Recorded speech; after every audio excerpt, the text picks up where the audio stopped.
अच्छा, अगर मैं एक सवाल पूछूं, सफलता का सबसे बड़ा राज क्या होता है? दिमाग में सबसे पहले शायद टैलेंट या मोटिवेशन जैसे शब्द आते हैं। बिल्कुल, लेकिन आज हम जिस सोर्स पर बात करने जा रहे हैं वो कहता है कि ये दोनों ही चीजें मतलब अधूरी हैं। हाँ, असली खेल किसी और ही चीज का है, अनुशासन। ये एक बहुत ही दिलचस्प पॉइंट है, क्योंकि अनुशासन शब्द सुनते ही लोगों को अक्सर सख्ती और बोरियत का ख्याल आता है। सही बात है। पर शेल्डन हाउ की किताब हाउ टू बी डिसिप्लिन इसे एक अलग नजरिए से देखती है। आजादी के एक टूल की तरह। मतलब अनुशासन आपको अपनी आदतों का गुलाम नहीं बल्कि अपनी जिंदगी का मालिक बनाता है। एग्जैक्टली। और इसी फ्रेमवर्क को समझने के लिए आज हम इस किताब के सबकों को एक काल्पनिक किरदार ऋतिक की कहानी के जरिए देखेंगे। ऋतिक जो दिल्ली में रहता है और अपनी नौकरी और जिंदगी से कुछ खास खुश नहीं है। तो हमारा मकसद आज सिर्फ ये बताना नहीं है कि किताब में क्या लिखा है, नहीं, बल्कि ये समझना है कि अनुशासन के पीछे की जो साइकोलॉजी है वो क्या है। हम इसके 6 मुख्य विचारों की गहराई में जाएंगे और देखेंगे कि ऋतिक अपनी लड़ाइयां कैसे लड़ता है और जीतता है। तो चलिए शुरू करते हैं। कहानी की शुरुआत होती है दिल्ली के एक छोटे से फ्लैट से। हाँ, जहां ऋतिक अपनी बिखरी हुई जिंदगी से मतलब जूझ रहा है। उसे लग रहा है कि वो बस दिन काट रहा है, कुछ बड़ा नहीं कर पा रहा। और इसी कश्मकश में उसके हाथ हाउ टू बी डिसिप्लिन्ड किताब लगती है और यहीं से उसकी यात्रा शुरू होती है। और किताब का पहला सबक ही उसकी जिंदगी की सबसे बड़ी कमी को उजागर कर देता है, स्पष्ट और प्राप्त करने योग्य लक्ष्य स्थापित करना। देखिए, जब तक हमें ये नहीं पता कि हमें जाना कहाँ है, तब तक हर रास्ता सही भी लगता है और गलत भी। लक्ष्य एक लाइट हाउस की तरह है। बिल्कुल, जो हमें दिशा दिखाते हैं। ये बात ऋतिक को हिट करती है। वो हमेशा से बड़े बड़े सपने देखता था, लेकिन वो सपने सिर्फ ख्यालों में थे, कभी कागज पर नहीं उतरे। तो पहली बार वो अपनी नोटबुक लेकर बैठता है और साफ साफ नापने लायक लक्ष्य लिखता है। जैसे अगले 6 महीने में 10 किलो वजन कम करना। अच्छा। डिजिटल मार्केटिंग के 3 एडवांस कोर्स पूरे करना और हर महीने 5 नई किताबें पढ़ना। यहाँ सिर्फ लिखने का काम नहीं हो रहा, बल्कि एक गहरा मनोवैज्ञानिक सिद्धांत काम कर रहा है। क्या? जिसे इम्प्लीमेंटेशन इंटेंशन कहते हैं।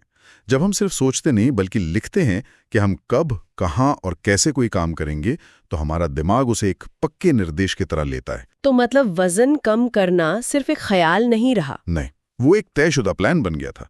और उसे एक अजीब सी राहत महसूस हुई, क्योंकि दिमाग से अनिश्चितता का बोझ उतर गया था। लेकिन प्लान बनाना एक बात है और उसे लागू करना बिल्कुल अलग। हाँ। अगले दिन उसने सुबह 6 बजे का अलार्म लगाया था, पर जब अलार्म बजा तो उसकी उंगलियां अपने आप स्नूज बटन पर चली गईं, जो हम सब करते हैं। और वो 5 मिनट कब 1 घंटे में बदल गए उसे पता ही नहीं चला।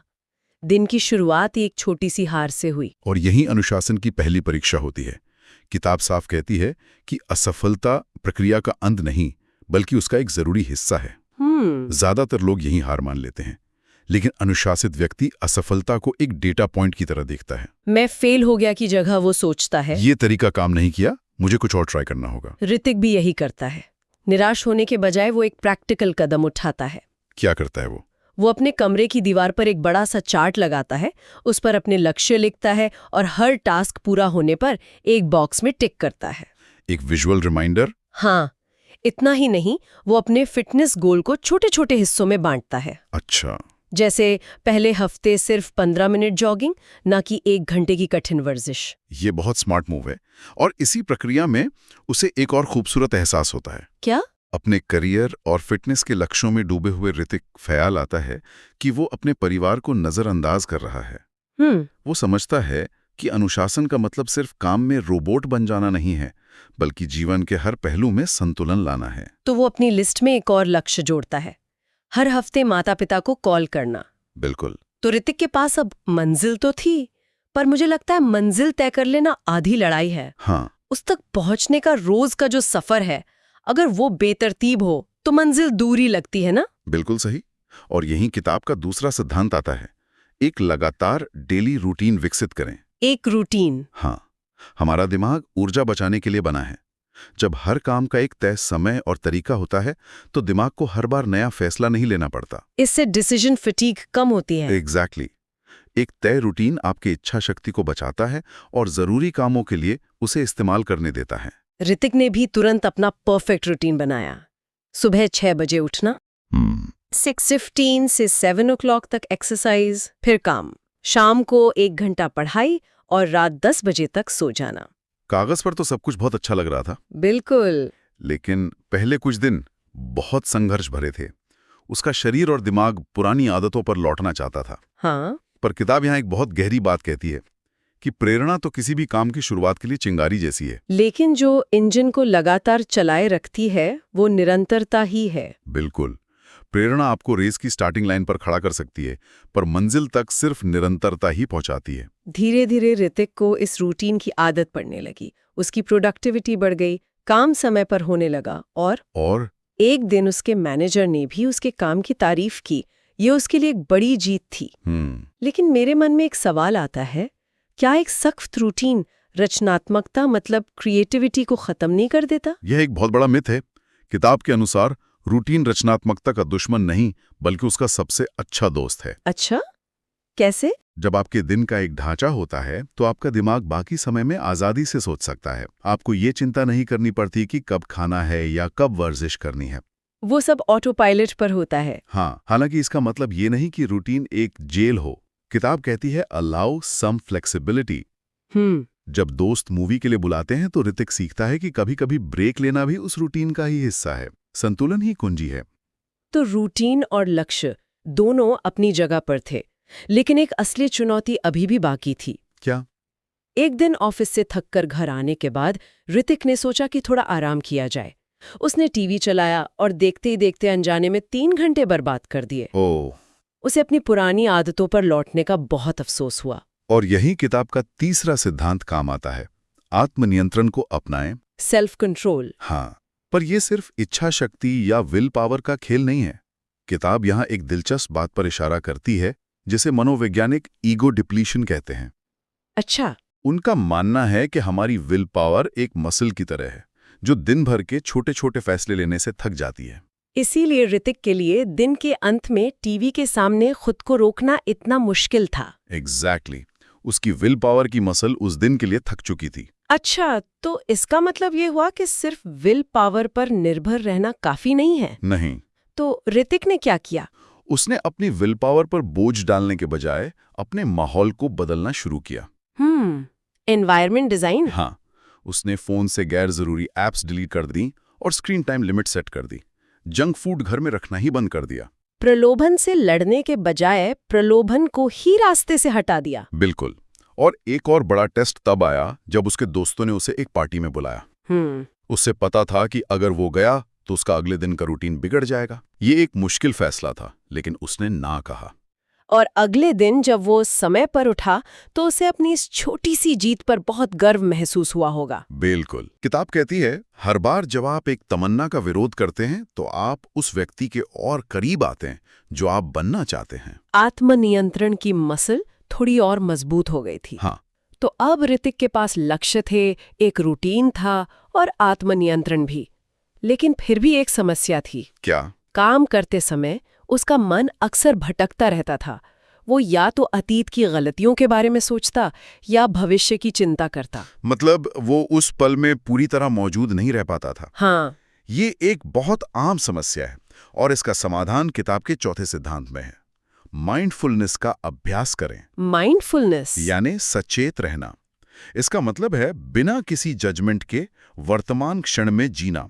ये फोकस बनाए रखने और चिंता कम करने में मदद करता है। किताब में मन की तुलना एक बंदर से की गई है। ये बंदर वाला उदाहरण तो एकदम सटीक है। मेरा दिमाग तो अक्सर एक नहीं 10 बंदरों की तरह उछल कूद करता रहता है। तो इसे साधने के लिए ऋतिक ने क्या किया? उसने हर रोज 10 मिनट माइंडफुलनेस मेडिटेशन शुरू किया। और किताब के अनुसार माइंडफुलनेस का मतलब विचारों को रोकना नहीं, बल्कि उन्हें एक दर्शक की तरह देखना है और अपना ध्यान वापस अपनी सांसों पर लाना है। और धीरे धीरे इसका असर उसकी पूरी जिंदगी पर दिखने लगा। ऑफिस में उसका फोकस बेहतर हो गया। राइट। जब वो अपनी माँ से फोन पर बात करता तो वो सिर्फ हाँ हाँ नहीं करता, बल्कि उनकी हर बात को ध्यान से सुनता। वो रिश्तों में भी प्रेजेंट रहना सीख रहा था। मतलब माइंडफुलनेस सिर्फ आंखें बंद करके बैठना नहीं है। नहीं, ये खाना खाते, काम करते या किसी से बात करते समय पूरी तरह से उस पल में मौजूद रहने के बारे में है। एकदम सही। किताब की एक बहुत शक्तिशाली लाइन है जिसका सार ये है कि वर्तमान क्षण ही वो एकमात्र जगह है जहां जिंदगी सच में मौजूद है। जब हम हर पल को जीना सीख जाते हैं तो जिंदगी की खूबसूरती का एहसास होता है। तो ऋतिक की जिंदगी ट्रैक पर आ रही थी, लेकिन जिंदगी हर वक्त एक जैसी नहीं रहती। उसे ऑफिस में एक बड़ा प्रोजेक्ट मिला। उसने बहुत मेहनत की, लेकिन डेडलाइन के दिन प्रोजेक्ट अधूरा रह गया। उसका मैनेजर बहुत नाराज हुआ और उसे लगा कि उसकी सारी मेहनत बेकार हो गई। और यहीं पर 5वां सिद्धांत सामने आता है, जो शायद सबसे जरूरी सबकों में से एक है। कौन सा? असफलताओं से सीखें। किताब के मुताबिक failure is a detour not a dead and. यानी असफलता एक मोड़ है, बंद गली नहीं। बिल्कुल। अनुशासित व्यक्ति असफलताओं से निराश होकर बैठ नहीं जाता, बल्कि वो पूछता है, इस अनुभव से मैं क्या सीख सकता हूँ। ऋतिक ने भी यही किया। खुद को दोष देने के बजाय उसने ठंडे दिमाग से विश्लेषण किया कि क्या गलत हुआ, और उसे अपनी गलतियां समझ आईं। हाँ, जैसे उसने टीम के साथ नियमित चेक इन नहीं किया था और काम को सही से डेलीगेट करने के बजाय सब कुछ खुद करने की कोशिश की थी। तो उसने अपनी असफलता को एक ट्यूशन फीस की तरह देखा, जिससे उसे कीमती सबक मिले। ये नजरिया ही सब कुछ बदल देता है। बिल्कुल। जब ऋतिक को अगला प्रोजेक्ट मिला तो उसने अपनी पिछली गलतियों से सीखते हुए उसे सफलतापूर्वक पूरा किया। उसे समझ आया कि लचीलापन यानी रेजिलियंस सफलताओं से नहीं बल्कि असफलताओं से ही बनता है। जितनी बार हम गिरकर उठते हैं उतने ही मजबूत होते जाते हैं। और अब हम आते हैं अंतिम और सबसे महत्वपूर्ण सबक पर। अब तक के सारे सिद्धांत, सारे प्रयास तभी काम करते हैं जब उनमें एक चीज हो। ये वो गोंद है जो बाकी सब कुछ जोड़ कर रखती है। छठा और अंतिम सिद्धांत है निरंतरता बनाए रखें, कंसिस्टेंसी। हाँ, जैसा कि हमने पहले भी बात की, प्रेरणा आपको शुरू करवाती है, लेकिन निरंतरता आपको मंजिल तक पहुंचाती है। खासकर उन दिनों में जब आपका बिल्कुल मन न हो। सफलता एक दिन में 10 घंटे काम करने से नहीं, बल्कि 100 दिन तक रोज 1 घंटा काम करने से मिलती है। ऋतिक ने खुद से एक वादा किया, वो हर दिन छोटा ही सही लेकिन एक कदम जरूर उठाएगा। उसने नियम बनाया कि चाहे वो कितना भी थका हुआ क्यों ना हो, वो हर दिन 30 मिनट अपनी फिटनेस पर काम जरूर करेगा। और यहाँ किताब एक बहुत प्रैक्टिकल ट्रिक बताती है जिसे द 5 मिनट रूल कहते हैं। अच्छा। जब भी किसी काम को करने का मन ना हो तो खुद से कहो कि मैं इसे सिर्फ 5 मिनट के लिए करूंगा। अक्सर होता ये है कि एक बार जब आप शुरू कर देते हैं तो मोमेंटम बन जाता है और आप उसे 5 मिनट से ज्यादा करते हैं। बिल्कुल। ये टालमटोल को तोड़ने का सबसे अच्छा तरीका है। और इस निरंतरता की शक्ति का सबसे बड़ा उदाहरण तब देखा जब ऋतिक उसी तरह के प्रोजेक्ट में सफल हुआ जिसमें वो पहले फेल हुआ था। यह सफलता किसी एक दिन की जादुई मेहनत से नहीं मिली, बल्कि महीनों तक लगातार किए गए छोटे छोटे उबाऊ लगने वाले प्रयासों से मिली। बिल्कुल। और किताब के अंतिम विचार इस पूरी यात्रा को बहुत खूबसूरती से समेटते हैं। क्या है वो? Discipline is not the goal, it's the journey. अनुशासन को एक मंजिल की तरह नहीं बल्कि एक पहचान की तरह देखना चाहिए। आप अनुशासन का पालन नहीं करते, आप एक अनुशासित व्यक्ति बन जाते हैं। और जब ये आपकी पहचान बन जाता है तो सफलता एक आदत बन जाती है, कोई दूर का सपना नहीं। तो ऋतिक की कहानी के जरिए हमने देखा कि अनुशासन कोई जन्मजात गुण नहीं है। नहीं, यह एक स्किल है जिसे स्पष्ट लक्ष्यों, एक ठोस रूटीन, आत्मनियंत्रण के लिए माहौल बनाने, माइंडफुलनेस, असफलताओं से सीखने और सबसे बढ़कर निरंतरता के माध्यम से बनाया जाता है। और ये सिर्फ किताबी बातें नहीं है। नहीं, ये व्यावहारिक उपकरण है जिन्हें कोई भी अपनी जिंदगी में धीरे धीरे लागू कर सकता है। शुरुआत हमेशा छोटे कदमों से होती है, एक छोटी सी आदत से। बिल्कुल। और इसी सोच के साथ हम आज की इस चर्चा को समाप्त करते हैं, लेकिन श्रोताओं के लिए एक सवाल छोड़कर जाते हैं। अगर आज सिर्फ एक छोटी सी आदत को लगातार अगले 30 दिनों तक निभाने का फैसला किया जाए, तो वो कौन सी एक आदत होगी जो आपकी जिंदगी का खेल बदल सकती है? इस पर जरूर सोचिएगा।